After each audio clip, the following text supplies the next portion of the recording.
Hello and happy Mother's Day. My name is Jennifer and I'm with the Clearview Library District. Thank you so much for joining me this evening. Today we're going to be working on our Take It and Make It craft. This month we have our All You Need Is Love and Your Mom wooden sign, courtesy of Kelly Decor. This is going to be a really fun one to make, and it's just in time for Mother's Day. You can give it as a gift or keep it for yourself. Let's get started by going over the materials that are included in this kit. Of course, you should have your block of wood. I've gone ahead and painted mine white ahead of time. We also have four other paint colors besides the white that was also included in your kit. We've got 2 shades of blue. We've also got red and pink.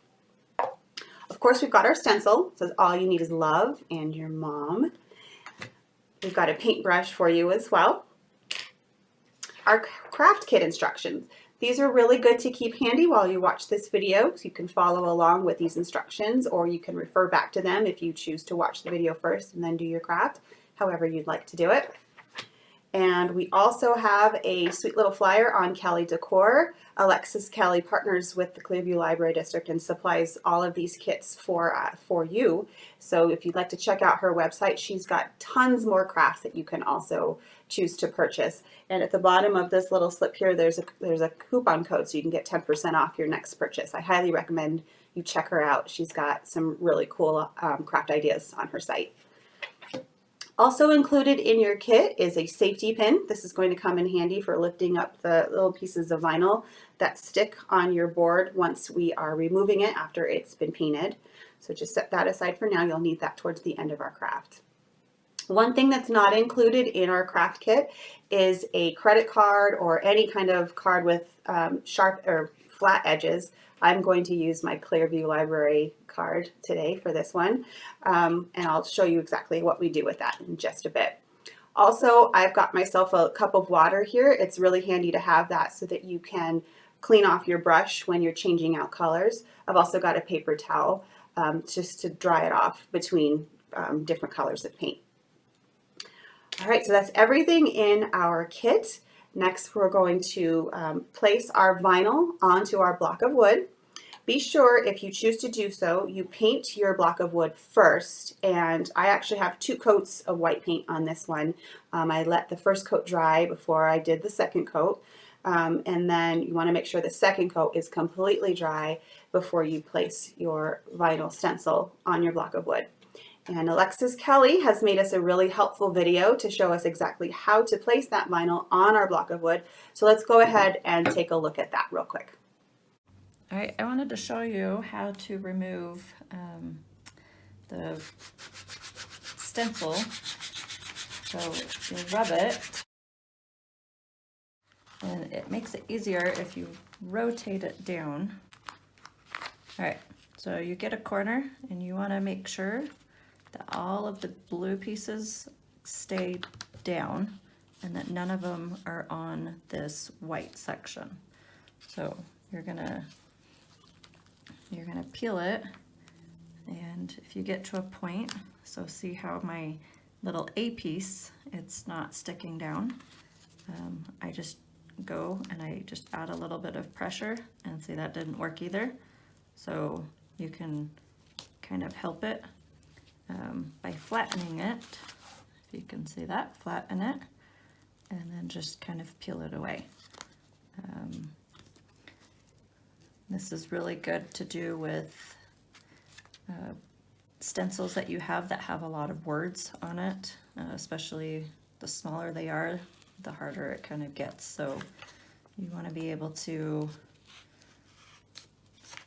you just use the force to be able to pull it as you go, and you want to make sure that there are none there.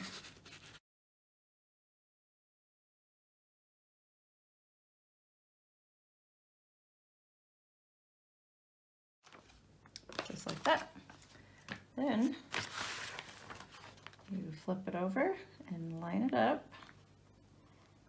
so it looks good to you. If you want, you can always, if you have like a ruler, you can always measure and make sure that one side measures the same as the other side. Then, once it looks good, then you take this is where you'll use your credit card.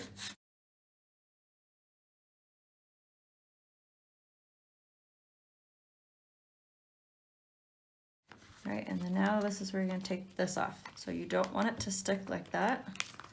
You want the blue to stay down.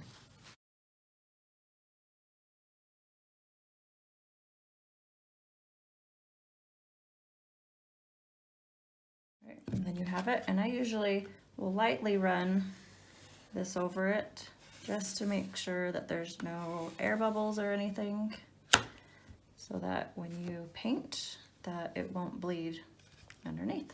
So that's how you put your stencil on. Thank you, Alexis. Okay, so you should have your stencil on your block of wood. Next is the fun part. We're going to start painting. Now, we did provide you with a variety of paint colors. Feel free to use these in any way you'd like. You can also go to Alexis's website to see exactly how she painted hers.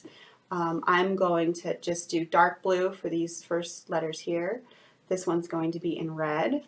My ampersand is going to be in the light blue, and then finally your mom I'm going to do in pink. But feel free to do it any way you'd like. So let's get started.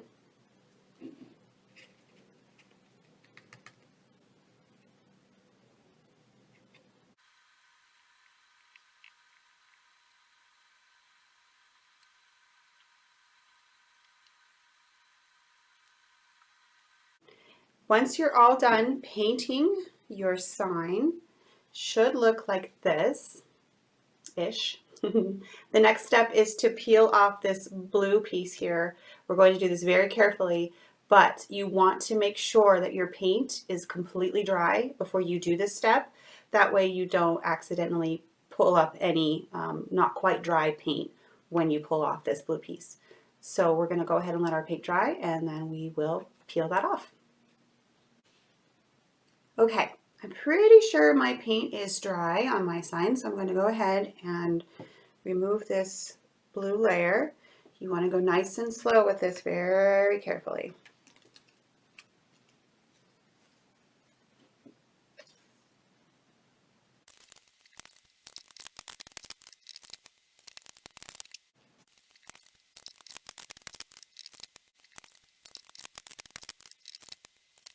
So if you notice that your paint is starting to lift up when you're peeling that blue paper off of your board, that just probably means your paint isn't yet completely dry. Be patient, take your time, walk away, go do something else. But once you've finally gotten all of your blue paper off, you can go ahead and use your safety pin to get off any pieces that didn't come off. Like I have some blue still in my O here, so I'm just gonna get underneath it with my safety pin. And then just gently peel it off.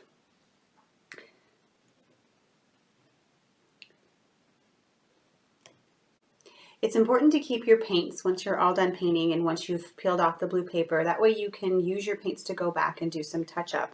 As you can see on mine, some of the blue paper pulled up my paint that wasn't yet completely dry. No big deal. I'm just going to go back through with my paint and touch up, and then my sign will be complete. That's it for tonight's craft. I hope that you enjoyed this one. Please send me your pictures. Let me know what you think. You can attach them right here to the bottom of our YouTube video. I'd love to see them. And I wish you all a very happy Mother's Day. I appreciate you joining me this evening.